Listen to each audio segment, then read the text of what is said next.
എല്ലാവർക്കും നമസ്കാരം. നമസ്കാരം. സത്യത്തില് ഈ സംവാദം ഇവിടെ സമയം കേട്ടുകൊണ്ടിരുന്നേ, ഞാൻ ഇതിന് കുറെ സമയം ഇങ്ങനെ ആലോചിച്ചത് എന്താണ് ഞാൻ പറയേണ്ടത്, എന്താണ് വിഷയം. ഞാൻ കുറെ കാലമായിട്ട് അന്വേഷിച്ചുകൊണ്ടിരിക്കുന്ന ഒരു വിഷയം ഈ ആത്മീയത. പല ആളുകളെയും ഞാൻ നിരീക്ഷിച്ചുകൊണ്ടിരുന്നു. എന്താണ് ഈ ആത്മീയത പറ്റി ഞാൻ ഒരു സർവേ നടത്തി നോക്കി. എനിക്കിത് വീഴ്ത്തം കിട്ടിയിട്ടില്ല. എന്താണ് ഈ സർവത? ഒരു മനുഷ്യൻ ജീവിക്കുന്നത് അവന്റെ ഭൗതിക സുഖങ്ങൾക്കനുസരിച്ച് ഭൗതികമായിട്ട് ജീവിക്കുന്ന ആളുകൾ എന്താണ് ഇവർ ആത്മീയത കൊണ്ട് ഉദ്ദേശിക്കുന്നത്? ഞാൻ കുറെ നമ്മുടെ ഓരോരോ മതത്തിന്റെ ആൾക്കാരെ നോക്കി. അവരെ ആത്മീയമായിട്ട് പോകുന്ന ആള് എന്താണ് അവർക്ക് എന്താണ് പറഞ്ഞത്, അവരെന്താണ് ഈ ആത്മീയത കൊണ്ട് ഉദ്ദേശിക്കുന്നത്? എനിക്ക് ഇന്ന് വരെ അതിനെപ്പറ്റി ഒരു വ്യക്തമായിട്ടുള്ള ഒരു നിലപാടില്ല. ആത്മീയത കൊണ്ട് എന്താണ്, ഈ ആത്മീയത കൊണ്ട് ജീവിതത്തിൽ എന്താണ് അവർ പ്രയോജനപ്പെട്ടത്, ഒരു ആത്മീയമായിട്ട് ജീവിക്കുന്നുണ്ടോ, ഈ ആത്മീയതയുടെ ബേസ് എന്താണ്, എന്താണ്. ഇപ്പൊ സാർക്കും സന്തോഷ് സാർക്ക് പറഞ്ഞ പോലെ നമ്മളെ അതിനെപ്പറ്റിയിട്ട് അതിന്റെ ഘടകങ്ങൾ ഇപ്പം കൈയിന്റെ കൊണ്ടുള്ള പ്രവർത്തനം എന്താണ് ശരീരത്തിന് എന്ന് പറയുന്ന കൊടുത്താണ് ശരി. അല്ലാതെ ഇവര് ഇവരെ ഭൗതിക സുഖത്തിന് വേണ്ടിയിട്ട് ആത്മീയത മറവുണ്ടാക്കുന്ന ഒരു സാഹചര്യമാണ് നമ്മളിവിടെ കാണുന്നത് സമൂഹത്തിൽ. അല്ലേ? അനക്കെങ്ങനെയാണ് തോന്നിയത്?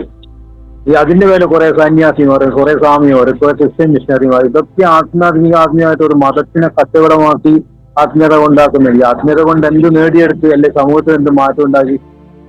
എനിക്കിത് ഇപ്പോഴും ചെയ്യുന്നില്ല. മനുഷ്യൻ എന്ന് പറഞ്ഞ ഒരു ഭൗതിക സുഖത്തിനനുസരിച്ച് ഭൗതികമായിട്ട് ജീവിക്കുന്ന ഒരു വ്യക്തി, ഒരു ജീവിയാണ് മനുഷ്യൻ.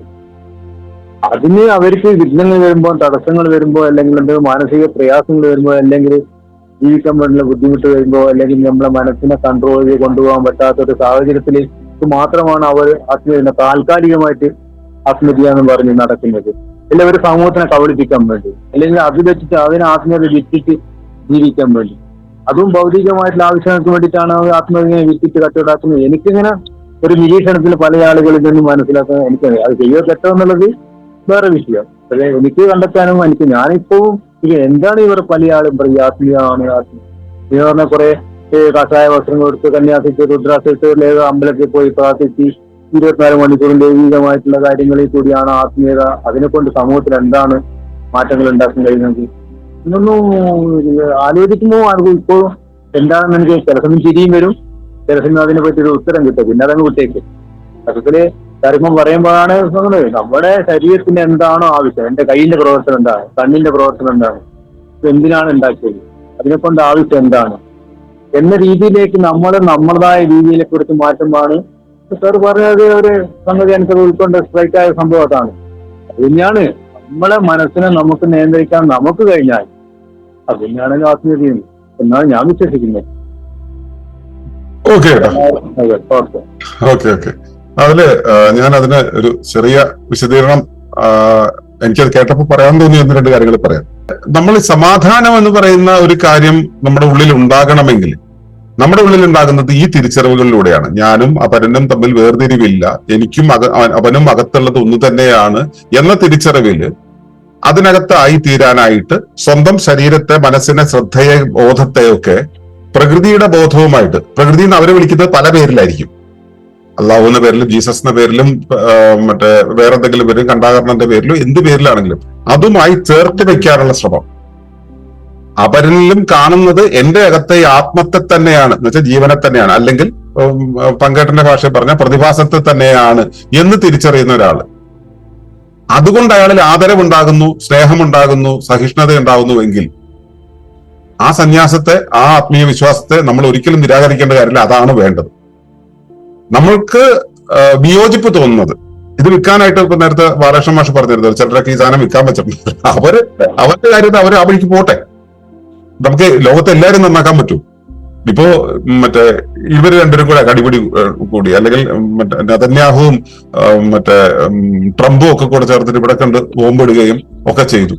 ഒരുപാട് പ്രശ്നങ്ങൾ ഉണ്ടാക്കി, ലോകത്തെ മുഴുവൻ മുൾമുനയിലാക്കി നിർത്തി. നമുക്ക് ഇവരെ തിരുത്താൻ പറ്റും? ഒന്നും ചെയ്യാൻ പറ്റില്ല. നമുക്ക് ചെയ്യാൻ പറ്റുന്നത് നമ്മുടെ ഉള്ളിലെ ശാന്തി കണ്ടെത്താൻ, ശാന്തിയുടെ ആൽഗോരിതം, അതിന്റെ നിർദ്ധരണി അത് കണ്ടെത്തി അത് നമുക്ക് ചുറ്റുമുള്ള കുറച്ച് ആളുകളിൽ കൂടി വ്യാപിച്ച് അതൊരു ഒരു ജാലികയായിട്ട്, ഒരു സംവിധാനം, ഒരു നെറ്റ്വർക്ക് ആക്കി മാറ്റാൻ പറ്റുമെങ്കിൽ അതാണ് നമുക്ക് വേണ്ടത്. അപ്പോ മറ്റുള്ളവര് എങ്ങനെ പൊക്കോട്ടെ, ഇനിയിപ്പോ അത് നമുക്ക് തിരുത്താൻ നമുക്ക് കഴിയില്ല. നമുക്ക് ആരെയാണ് തിരുത്താൻ പറ്റുക? ആരെയും തിരുത്താൻ പറ്റില്ല. നമുക്ക് മാറാൻ പറ്റിയാൽ അപ്പൊ എനിക്ക് ഇങ്ങനെ ഒരു തിരിച്ചറിവ് ഉണ്ടായപ്പോൾ ഞാൻ ഇതിനെക്കുറിച്ച് സംസാരിക്കാൻ തയ്യാറായത് കൊണ്ട് നിങ്ങൾ കുറച്ചുപേര് എന്റെ ചുറ്റും വന്നിരുന്നു. ഞാൻ മാറ്റാൻ ശ്രമിച്ചതുകൊണ്ട് നിങ്ങൾ ആരും മാറിയതല്ല. ഞാൻ ഇങ്ങനെ സംസാരിക്കുന്നു എന്നുള്ളത് കൊണ്ട് നിങ്ങൾ അതിന് സമാനരായി ഇരിക്കുന്നു എന്നുള്ളത് കൊണ്ട് നമ്മൾ ഒത്തുചേർന്നു. ഇപ്പൊ ഇതൊരു വൃന്ദമായി, ഒരു കൂട്ടമായി, നമുക്കൊരു ബലമുണ്ട്. ഇപ്പൊ ഈ കൂടിയിരിക്കുന്നതിന്റെ ചിന്താബലമെങ്കിലും ഉണ്ടല്ലോ നമുക്ക്. ഇങ്ങനെയുള്ള സമൂഹങ്ങള്, അത് ഭൗതികവാദത്തിന്റെ പേരിലാണെങ്കിലും ശരി, പ്രതിഭാസവാദത്തിന്റെയോ ആത്മീയവാദത്തിന്റെയോ ജൈവവാദത്തിന്റെയോ ഒരു വാദമില്ലാത്ത ചിന്താപദ്ധതിയുടെ ഭാഗമായിട്ട് സ്നേഹത്തിന്റെയും സൗഹൃദത്തിന്റെയും ബന്ധുത്വത്തിന്റെയും ഭാവത്തില് സമാധാനത്തിന് വേണ്ടിയുള്ള ആൽഗോരിതം ആർക്കൊക്കെ ബോധ്യമാവുന്നു അതെല്ലാം കൂട്ടങ്ങൾ ഉണ്ടാകട്ടെ. അത് ലോകത്തുണ്ടായിക്കൊണ്ടിരിക്കുന്നു, പല ഭാഗങ്ങളിൽ ഉണ്ടായിക്കൊണ്ടിരിക്കുന്നു. അതുണ്ടാകട്ടെ.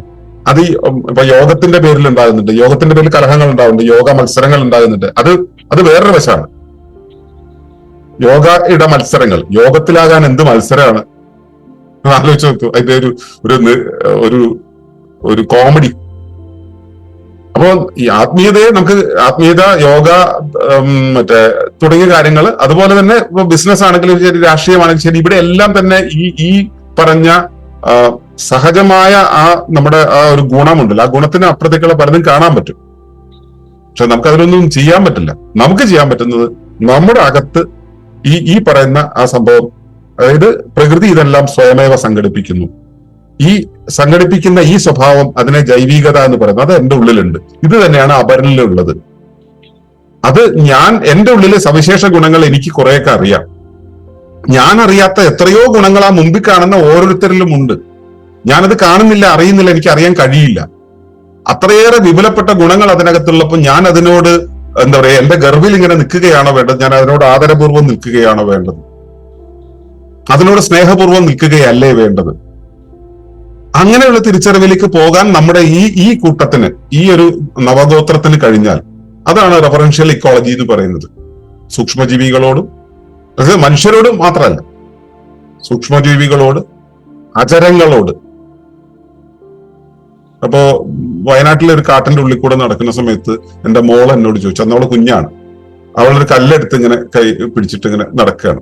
അപ്പോ അച്ഛാ, ഈ കല്ലിന് ജീവനുണ്ടോ എന്ന് ചോദിച്ചു. ഞാൻ പറഞ്ഞു, അത് കല്ലായിട്ട് മാത്രം ഇരിക്കുമ്പോൾ അതിന് ജീവൻ ഉണ്ടെന്ന് നമുക്ക് പറയാൻ കഴിയില്ല.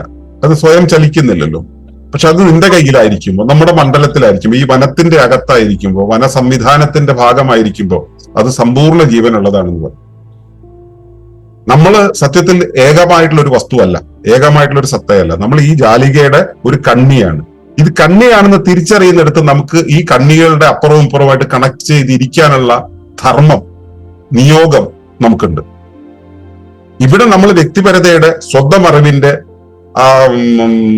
സ്വയപരതയുടെ ഒരവസ്ഥയിൽ നിന്നിട്ട് നമ്മൾ ഇതിനെല്ലാം വിച്ഛേദിച്ച് കാണുകയാണ് ചെയ്യുന്നത്. അതിന് പ്രധാനമായിട്ടുള്ള കാരണമാകുന്നത് നമ്മുടെ സംസ്കാരത്തെ വെട്ടിച്ചുരുക്കുകയും നമ്മുടെ സ്വാഭാവികമായ സാംസ്കാരിക തുടർച്ചയെ വെട്ടിച്ചുരുക്കുകയും വിദ്യാഭ്യാസത്തിന്റെയും അറിവിന്റെയും വേറൊരു ലോകത്തേക്ക് നമ്മൾ കയറിപ്പോവുകയും ചെയ്തതാണ് അതിൽ ഏറ്റവും വലിയ കുഴപ്പം. അതൊന്നുമില്ലാതെ നമുക്ക്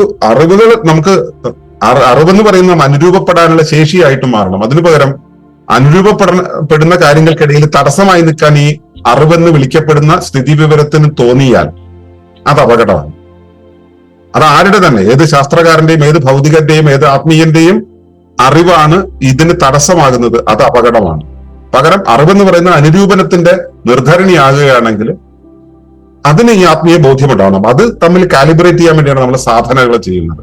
എല്ലാ സന്യാസ സമൂഹങ്ങളും സാധന ചെയ്യുന്നത് ഈശ്വരനുമായിട്ട്, മനസ്സുമായിട്ട്, നമ്മുടെ പരിസരവുമായിട്ട് അനുരൂപനത്തിലാകാൻ, യോഗത്തിലാകാൻ വേണ്ടിയാണ്. യോഗമാണ് വേണ്ടത്. അപ്പൊ ഇതാണ് ആ കാര്യത്തിൽ എനിക്ക് പറയാൻ തോന്നിയത്. ചേട്ടാ പറഞ്ഞതിലേ ഏറ്റവും പ്രധാനമായിട്ടുള്ള സംഭവം, നമ്മൾ മറ്റുള്ളവരെ മാറ്റുന്നതിനേക്കാൾ ഏറ്റവും ബുദ്ധിമുട്ട് നമ്മളെ മാറ്റുന്നില്ലാണ്. നമ്മളെ മാറ്റുക, തിരുത്തുക എന്നുള്ളതാണ് ഏറ്റവും വലിയ പ്രശ്നം. അതത്ര എളുപ്പമല്ല. അല്ല, അതിനുള്ള ഒരു ക്രമീകരണമാണ്. നമ്മളിപ്പോ അത് ഒറ്റയ്ക്ക് ചെയ്യുന്നത് സത്സംഗത്തിന് അത് കഴിയും. ഇപ്പോ നമുക്ക് നമ്മളെ മാറ്റാൻ അല്പം ബദ്ധപ്പാടുണ്ടെങ്കിൽ ഒരു കൂട്ടത്തിൽ പോയി നിന്ന് കഴിഞ്ഞാൽ മൊത്തത്തിൽ നമ്മളന്ന് കൈപിടിച്ച് നടക്കുകയും കൈപിടിച്ച് ഓടുകയും ചെയ്തപ്പോ നമ്മളിനി അഥവാ ഒന്ന് താളം തെറ്റിയാലും ബാക്കിയൊക്കെ കൂടെ നമ്മളെ കൊണ്ടങ്ങ് പൊക്കോളും. അതാണ് സത്സംഗത്തിന്റെ പ്രത്യേകത. നമ്മൾ ഈ നവഗോത്ര സമൂഹം എന്ന് പറയുന്ന അത്തരം ഒരു സത്സംഗം ഉണ്ടാക്കി നിലനിർത്തി കൊണ്ടുപോകുന്നതിന്റെ ആവശ്യകതയും അതാണ്. ഇവിടെ രസകരമായിട്ടുള്ള കാര്യം, വെളിയിലൊക്കെ ഗംഭീര യുക്തിവാദവും പറഞ്ഞുകൊണ്ട് നടക്കുന്ന ആളുകളൊക്കെ നമ്മുടെ കൂട്ടത്തിൽ വന്നു കഴിഞ്ഞാൽ ഇതിലെ ആത്മീയരാണ്, സമ്പൂർണ്ണ ആത്മീയരാണ്.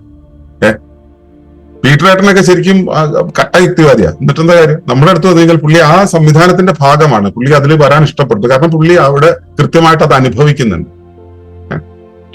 അപ്പൊ ഈ യോഗം എന്നുള്ള ഒരവസ്ഥ എല്ലാവരും അനുഭവിക്കുന്നതാണ്, എല്ലാം ആവശ്യപ്പെടുന്നതാണ്. അതിന്റെ ഇടയിൽ ഈ അറിവിന്റെ എന്താ പറയുക ആധിക്യം വരുമ്പോഴുണ്ടാവുന്ന പ്രശ്നങ്ങളേ ഉള്ളൂ.